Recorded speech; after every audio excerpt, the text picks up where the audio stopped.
Quando falamos em regimes totalitários no século XX, uma das primeiras imagens que vem na nossa cabeça é justamente sobre o nazismo na Alemanha, comandado por Adolf Hitler. Contudo, a gente esquece que antes mesmo de Hitler chegar ao poder na Alemanha, um outro regime totalitário de cunho fascista já era instaurado na Europa. Esse foi o regime de Benito Mussolini na Itália, que foi algo bem emblemático e que marcou o século XX. Benito Mussolini não apenas conquistou o poder na Itália, como ele também angariou o apoio das elites italianas e também do próprio rei, além, é claro, da Igreja Católica. Mas como se deu esse processo? Quais foram as estratégias utilizadas por Mussolini para chegar ao poder? E quais foram as características desse regime tão autoritário que marcou não apenas a história italiana, mas também a história mundial?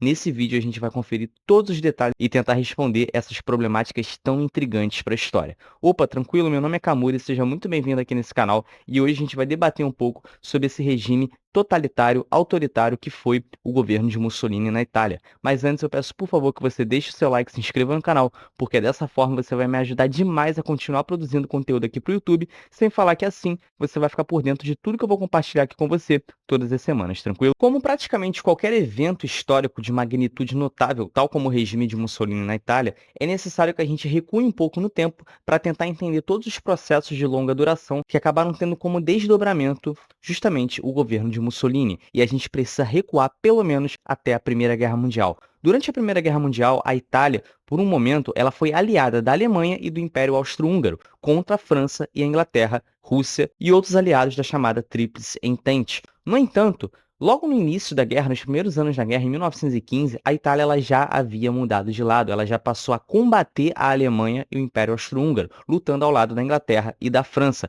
A promessa que ela havia recebido seria uma expansão territorial notável e o reconhecimento como sendo uma grande potência. Contudo, o resultado da Primeira Guerra Mundial acabou não contemplando os anseios italianos, o que gerou uma crise, uma frustração de longo prazo da população italiana e principalmente das elites governamentais. O Tratado de Paris de 1919 acabou não cumprindo as promessas que o Acordo de 1915 havia estabelecido, e a Itália acabou ficando sem muitos territórios que haviam sido prometidos a ela, incluindo grandes porções do Império Austro-Húngaro. Isso causou muitos ressentimentos por parte dos italianos, um sentimento semelhante ao que veio a acontecer na Alemanha após a Primeira Guerra Mundial, principalmente após o Tratado de Paris. Só que esse não foi o único problema que a Itália enfrentou. Além desse ressentimento generalizado causado pelo fim da Primeira Guerra Mundial e principalmente pelo Tratado de Paris, a Itália também enfrentou uma grave crise econômica que assolou o país devido aos investimentos massivos na guerra. A crise financeira acarretou na queda e muitas vezes na suspensão dos salários,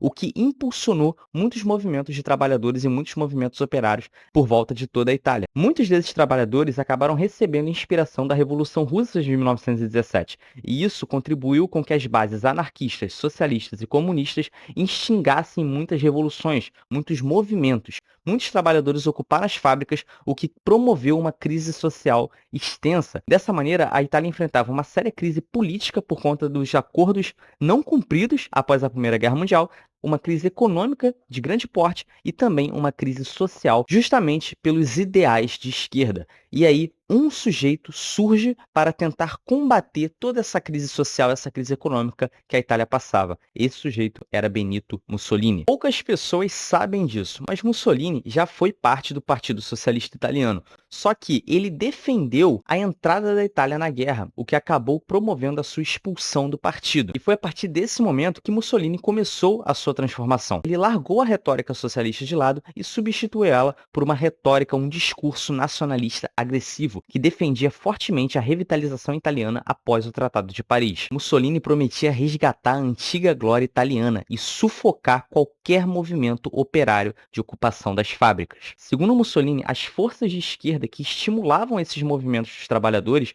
elas estavam desestabilizando a Itália. Além disso, Mussolini acabou canalizando apoio da própria população, estabelecendo um discurso no qual ele se apresentava como uma única solução perante ao caos econômico e social que a Itália enfrentava. No final das contas, seus objetivos eram bem claros e eram apenas dois. Primeiro, a revitalização italiana, tanto em termos políticos quanto econômicos. E segundo, a erradicação das forças de esquerda. E em 1919, a força de Mussolini acabou tomando teores mais efetivos. Foi quando ele organizou os chamados Fatti di Combattimento, ou seja, eram grupos de paramilitares, ex-soldados e até mesmo criminosos que apoiavam a causa de Mussolini, fazendo com que ela obtivesse forças nas armas para combater os militantes de esquerda e, de acordo com o discurso de Mussolini, restaurar a estabilidade italiana. Em 1921, Mussolini já havia estabelecido um bom efetivo nas ruas. Contudo, ele necessitava converter esse efetivo militar em algo político mais concreto. Foi quando ele fundou o Partido Fascista Italiano. Na época, a Itália era governada por alguns liberais. Contudo, esses liberais eles se mostraram completamente ineficientes frente à ascensão, à emergência do poder de Mussolini e do seu partido fascista. O poder de Mussolini ele acabou angariando um apoio populacional muito intenso, um apoio populacional considerável que os liberais não conseguiram se opor. Dessa forma, o partido fascista foi crescendo em poder, foi crescendo em popularidade por volta de toda a Itália, enquanto seu governo entrava em declínio. Em 1922 é onde ocorre um ponto de ebulição nesse cenário muito caótico. Mais da metade da população já havia se convertido à causa de Mussolini. E esses paramilitares que ele comandava, que agora eram conhecidos como camisas negras, intensificavam suas ações na rua, perseguindo trabalhadores, sindicalistas, impedindo greves e generalizando as tensões e os conflitos armados que ocorriam nas ruas italianas. Isso em diversas cidades pelo país. E finalmente, em outubro de 1922, o Mussolini acaba arquitetando um dos movimentos mais emblemáticos da história italiana, que foi a Grande Marcha sobre Roma. Com grande apoio populacional e principalmente dos camisas negras, Mussolini instaura uma grande marcha na capital da Itália, Roma. O objetivo era obter apoio do rei Vítor Emanuel III. Temendo uma guerra civil e o aumento das tensões internas, Vítor Emanuel III acaba se mobilizando a favor dos anseios fascistas, e ele solicita para que o primeiro-ministro Luigi Facta renuncie, possibilitando com que Mussolini alcance cada vez mais poder político efetivo. Após esse episódio da Grande Marcha sobre Roma e a vitória da causa fascista em relação a Vítor Emanuel III, o fascismo na Itália ele cresce de maneira avassaladora. Agora ele não apenas tinha um respaldo de mais da metade da população, como ele também tinha um respaldo político emitido pelo próprio rei. Dessa forma, o crescimento de poder por parte de Mussolini era inevitável. Mussolini acabava adotando uma postura de líder carismático e um discurso de salvador da pátria, que foi da maneira com que ele passou a ser visto pelos apoiadores do fascismo. Mussolini vendia a ilusão de uma nova era de grandezas para a Itália, só que, na verdade, por trás dos panos, o que se desenhava era a articulação, a arquitetura de um regime extremamente autoritário que acabou sendo responsável pela morte de milhares de pessoas e pela repressão de milhares de trabalhadores. Em 1924, com uma retórica nacionalista cada vez mais agressiva, além de uma máquina de propaganda extremamente eficiente que veio a servir de inspiração para outros regimes autoritários, tanto na Europa quanto na América Latina, o Partido Fascista obtém mais de 65% dos votos parlamentares. Toda a oposição foi completamente esmagada e o parlamento, anteriormente extremamente plural, acabou cedendo espaço para o domínio fascista. Dessa maneira, o parlamento italiano acabou sendo comandado todos pelos apoiadores de Mussolini. E aí Mussolini não apenas se tornou o primeiro-ministro, como ele também passou a obter apoio de praticamente todo o parlamento italiano.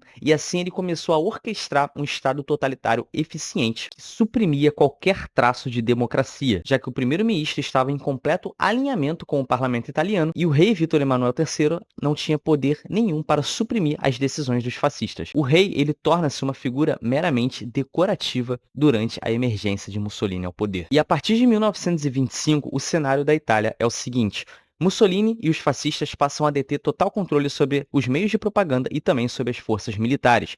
Toda a economia italiana passa a ser progressivamente remodelada para se alinhar aos ideais dos fascistas. Além disso, a expansão nacionalista foi extremamente cultuada, além do culto à personalidade de Benito Mussolini, que se instaurou e acabou servindo de modelo para diversos outros regimes autoritários na América Latina e na Europa, como eu já havia falado anteriormente. Um dos pilares do regime fascista foi justamente o controle total sobre a classe trabalhadora. Em 1927, houve a promulgação da Carta do Trabalho, que serviu inclusive de inspiração para a formação da carteira de trabalho que a gente conhece hoje em dia aqui no Brasil. O regime de Mussolini acaba dividindo o mundo do trabalho italiano em 22 corporações, todas elas subdivididas entre trabalhadores e funcionários. E cada uma das corporações era altamente supervisionada pelo Estado. No entanto, no final das contas, esse daí era um regime completamente desigual e assimétrico, especialmente para a classe trabalhadora. Os empresários e os chefes das fábricas acabaram lucrando cada vez mais, enquanto os trabalhadores enfrentavam uma jornada extremamente exaustiva e pouco remunerada. As greves foram completamente proibidas, sindicatos independentes foram esmagados, e dessa forma, o Estado,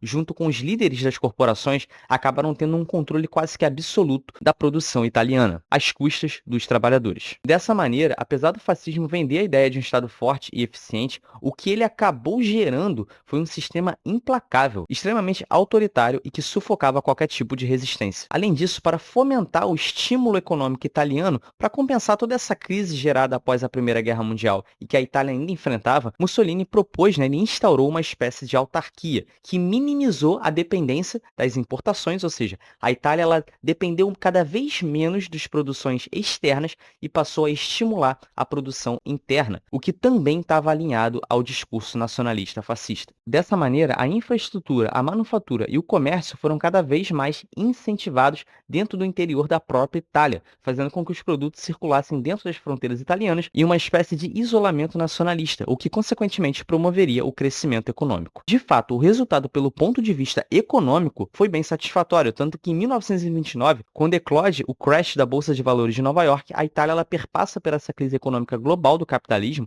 de maneira certamente estável, sem ter grandes danos, ao contrário, por exemplo, da Alemanha no mesmo período.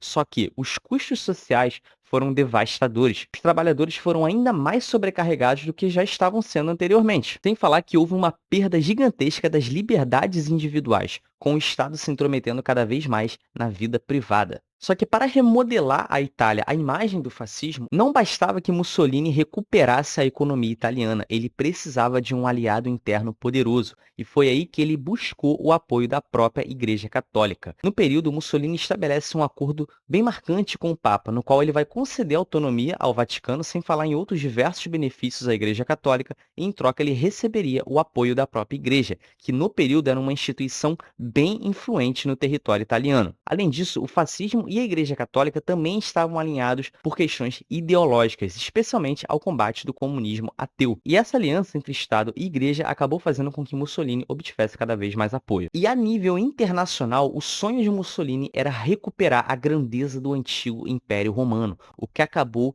incentivando uma política imperialista de conquistas territoriais, que começou primeiramente lá no norte da África. A Itália, nesse período, acabou conquistando alguns territórios estratégicos, como a Líbia e a Abissínia, que é a atual Etiópia. Mussolini acreditava que os recursos dessas regiões no norte da África ajudariam a sustentar a máquina de guerra italiana, além de contribuir ainda mais com sua recuperação econômica. Só que isso também acaba causando um tiro no próprio pé, porque quando Mussolini conquista esses territórios e dá a entender que vai adotar uma política imperialista e expansionista, ele acaba recebendo sanções de outras potências, como, por exemplo, a Inglaterra. Isso promove um isolamento cada vez maior por parte da Itália, o que acaba, de certa maneira, sendo contraditório por parte dos ingleses, porque no período a Inglaterra e a França também eram potências imperialistas que tinham diversas regiões na África e na Ásia. Então as intenções inglesas aqui também era porque ela não queria um concorrente dentro do território africano. E na década de 30, esse isolamento cada vez maior que a Itália sofria por conta das sanções internacionais foi um dos motivos que impulsionou